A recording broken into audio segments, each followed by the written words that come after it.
Hey, Hey, BJ. yeah. I have the best brand subtitles for logos. You Could you ready give for it to these? me? Yeah. Okay. All right. Go ahead. Like IKEA, we throw in extra parts just to mess with you. or Very good. Starbucks, we serve you decaf if you're rude. They are not really Swedish meatballs. No, these are great brands. Like Lego is the bane of your foot's existence. I love it. I love it. And the But last one, Monopoly, a great way to ruin friendships. yes, definitely. I want all the hotels. Give it to A- me. Anyway, I'm Rich G. And I'm BJ Flag. And this is episode 185. Your brand is everything. Yes, we're turning the light on BJ today. Oh, Last gee. week, it was all me interviewing me about the what's happening in the summer, and now we're going to. BJ is the ultimate master in developing your business's brand. She's been doing it for over 20 years and has influenced some of the best and brightest with their brand marketing talents. From your brand messaging, your logo mark, your website, your online, offline presence, and so much more. BJ has the ability to radically accelerate your business and attract more clients and customers. Today, we'll be asking BJ a number of questions to help Oh, you strengthen your brand. yes. And this is small business, but this definitely can be corporate. Oh, It could be both. absolutely. Yeah. Absolutely. So this could apply to almost anything. If you get one good idea out of here, we're happy. So question one, what are the elements of a powerful brand in 2021? And maybe what's changed? Well, I think the biggest thing that is going on right now is corporate responsibility. It's no longer like a bunch of words that were made up by some sort of marketing team. It is all about how you're going to be affecting the marketplace, the environment, and the people you work with and serve. Yeah. It's not like a bunch of guys in a boardroom that do that mission statement that they shove in a drawer and forget about. Yeah, those days are gone. We're looking at words like sustainability, where people want to know that this product has is not a one and done. Yeah. There's an amazing emphasis on workflow quality. Mhm. Never before did you think that a corporation was going to be talking about social justice, Yeah. but now they are, and they're making it part of why they're in business, which is so different than even 10 years ago. And the continuity of the entire work stream. So, you're thinking about all the products that go in to make that one shirt.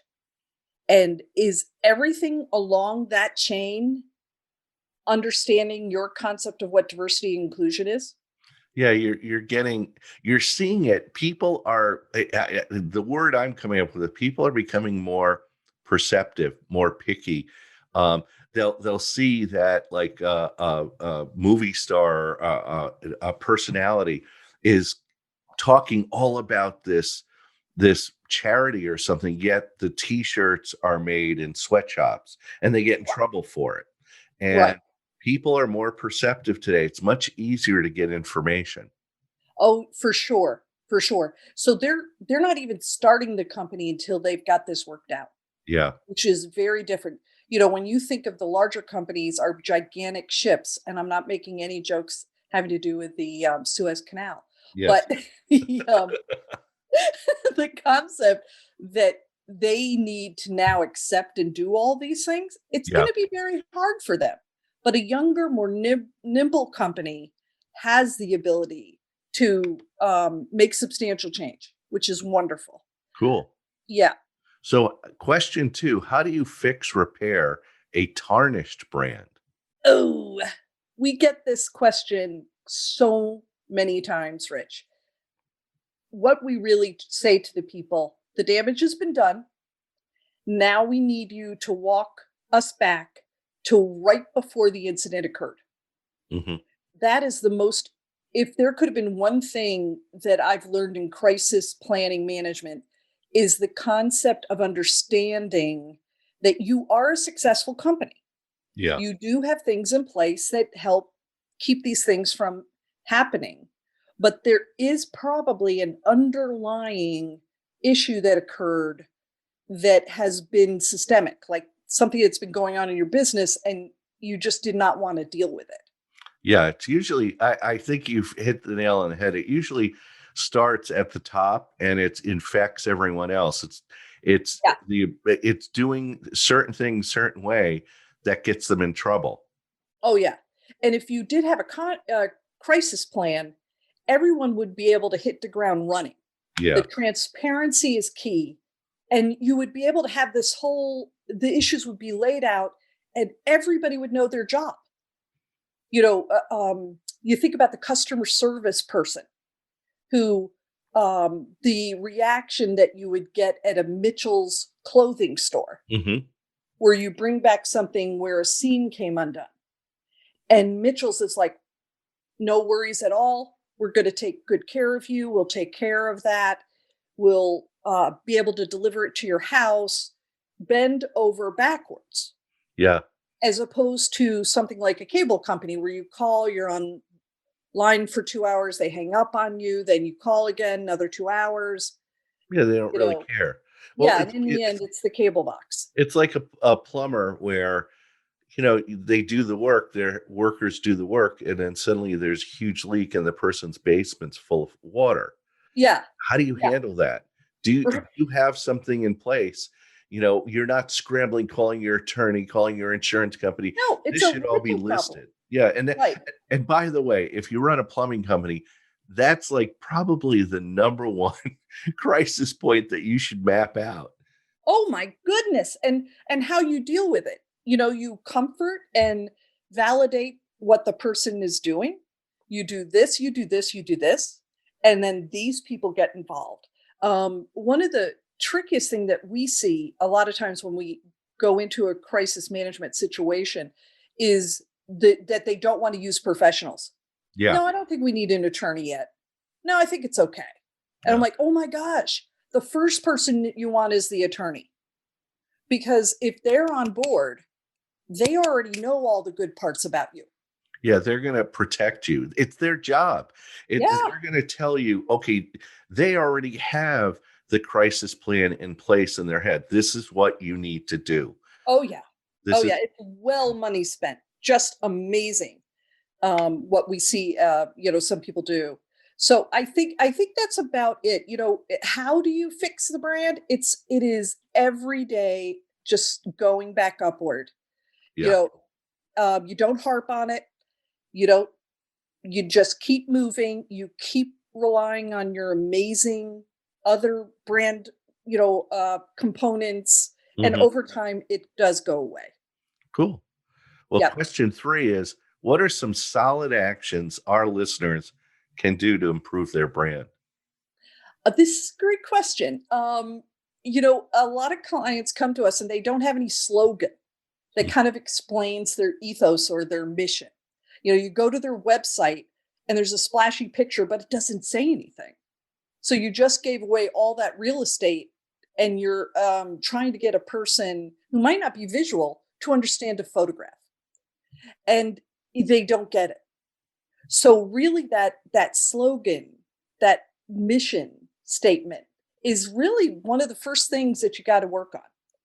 And you have to make sure every single person in the company knows it, understands why it is, and can riff a little bit about it. Hugely important. yeah, Um, and this is a great thing I know, Rich, you do all the time is communicate with your customers first, mhm. prospect second. You take such beautiful care of your customers. Thank You you. know, it's understanding that every single client doesn't cost you more money. Mhm. They are in-house. You're working with them. So they're meeting your incredible team, working with all the different people who can work with them. And they just don't cost as much as your target audience. So everything that you can do is make sure that you're communicating every new product, all the great things that are going on in your company, because they can become your best brand ambassadors. Yeah, it's the 1,000 adoring fans that talk about you. Exactly, exactly. But let's not forget those prospects. I think the beautiful, amazing thing that's going on right now is how to use social media Mhm. to really bring brand awareness. 80% of what you're doing in social should be brand awareness. I hear a lot of people, I want a conversion path. I want it to, make money right away. And I'm like, you haven't even they don't even know what your brand does. They Yeah, don't they even know have what no your idea. brand does. Oh my gosh. Let's get out there. Let's get some faces in front of these people. Let's get some visuals. Let's, show them the type of people who work with you. Let's build an audience first, you know, and then the conversion just happens. The Yeah, conversion just I happens. always find a lot with social media, especially the stars of like Instagram and stuff. There's Yeah. an inflection point. There's a tipping point. There's something that they've done that suddenly floods people to them. Uh, Yes. it's amazing. Yeah. I just started following this woman on YouTube, who's like a maker. She does all this stuff. Well, the inflection point is when you probably heard of her, the woman that turned her Tesla car into a truck. Oh And my God. yeah, it's Right. called Truckla. So she cut off the back half of her car and turned it. She was too tired waiting for Tesla to come out with a truck. Oh, geez. That one video got 4 million views. So that was her inflection point. Now she has a massive, like a following of like 2.5 million people. Right. And, she didn't start out saying, hey guys, I'm going to cut off the back of my truck. No, she did lots of fits and starts. Yes. And she had a core audience. And then once the core audience was strong, she took a brand jump Mhm. and she did what she did. And that is genius. Genius. Rich and I follow April Wilkerson, Oh, yeah. and we followed her way back when she was just making small little tiny things. And she didn't even have her shop, nothing. And she created an incredibly strong base, and a very strong brand. Then she started bringing in people who understood her brand and were amplifiers of her brand. Yeah. And now And she's on then, TV. She's right, and then the inflection point happened, and there she goes. So if anything, I say to people, patience, get in front of your brand, be the face, um, do bad videos, as many bad videos as you possibly can do. And in 2 months, you don't do bad videos. You do pretty good videos. exactly. Yeah. So, question 4, what can clients expect when working with a brand marketing agency like New Renew? And it's going to be very different than what they expect. This is definitely going to be different. It is a lot of questions and a lot of homework. We really dig deep into what you want to convey and attract, Sure. and I remember Rich G came in one day. This is how I met Rich. And I think you were surprised at first Yes. because you come from an incredibly creative background, and you didn't realize how much ideation that we were going to be doing for the first couple times that we met. Absolutely. And we got all of that work done, and then icing on the cake, we got to do the logo. Yeah, and everything. And it's so funny that you say that you really whipped me into shape. That was the whole thing. And what is so amazing is after 5-10 years, you can see how your brand has evolved, but it had such a strong foundation Yes. that you really have been able to continue to grow the brand, add things on, do different things without much effort, which was the best thing at all, you know? Yep. Yep. Um, now I always think, I always get people to think about their supply chain. Mhm. And even though you're a micro business, you really need to be able to understand that you can make a difference.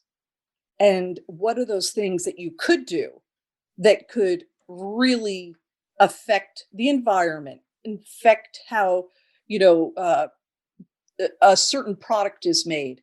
People really want to know that you're in this for sustainability. You're in this to be able to provide jobs and be able to help, other people. Yeah, you've hit upon something huge here, BJ, because of technology and other things that are changing, a lot of businesses, a lot of practices are being commoditized and they're being just like farmed out. You Yeah, think of photography and a lot of other things, they're just disappearing. And the more that you are focused on delivering more specificity in your product, more customization, more attention to the customer, yeah, the more you're going to succeed because the commodities, they're good, but it's like a pharmacy. Yeah, you could go to CVS or Walgreens. Yeah, yeah. But mhm. the local pharmacy, the pharmacist sits down with you and talks with you about Oh things. boy, you Where got are it. you going to go? Which one are you going to go to? Yeah, which one are you going to go to? The one where you have to stand in line for 25 minutes, or the one that sits with you? I love at Walgreens. I don't go to them anymore. I used to love them, but now you drop off a prescription or your doctor calls in a prescription and they go Yep. 45 minutes. And I go, there's nobody here. I know, There's nobody here. really. Just count the pills. It's not like you're making the pills out of powder. You just I count know. the pills. This is Why not a 45 compound minutes? pharmacy. I Well, there's a know. whole bunch. And I get so frustrated. I'm gonna hang around here for 45 minutes. Oh boy. Yeah, I don't think so. I don't think so. But the other thing I really try to make sure everybody gets is be ready for an epiphany. Don't be on the defensive when you come in. Don't have to have everything your way. You came to hire professionals. We're Yes. creative thinkers, so we're out of the box. We're always thinking out of the box, but we also know the flow and how to get you to where you want to be. And we'll get you there fast. But we need to all work as a team. So the beauty is when you do see those clients who have the epiphany, because you know that they're going to be successful. Yeah. It's so exciting. So BJ, thank you for this. This was great. We Sure, I'm glad. we've got a great resource this week. It's called Marketing Mess to Brand Success: 30 Challenges to Transform Your Organization's Brand and Your Own by Scott Miller. And I'm telling you, this book really avoids all these marketing messes and really kind of squares you up for success. I think the part I love the best, it's like a crash course in marketing that Yeah. will make you really understand the role of marketing in business development and then have you kind of get focused and aligned with the right areas. So the whole organization benefits. Yeah, I think the thing I like about the book is how you learn how to maximize your time and investments with a sales marketing strategy. And that's what Yeah. you've been talking about the last 15 minutes. So I think that's great. So, Yeah. Good and book. that's, go for it. No, I said it's just a good book. It's a great book. And that's it for today. Do it. Sponsoring our podcast today is New Renew Brand Marketing. If you have a startup or are starting a new division, BJ's firm will act as your marketing partner to get it off the ground. Branding, brand messaging, websites, and support materials. BJ's team does it all. Go to newrenew.com and check it out. And if you are looking for a fresh direction to grow your business, you definitely need to speak to our other sponsor, Rich G. He is a certified high performance coach who helps hundreds of business owners grow their business. I'm speaking from experience. I want you to check him out at richg.com and have a conversation with Rich. I promise he will deliver at least one or two great ideas to grow your business. Thank you to our producer and editor, Richard Scalzo, the man who makes everything happen, bringing you the best small business podcast every Tuesday. Have an unbelievable week. Catch you later.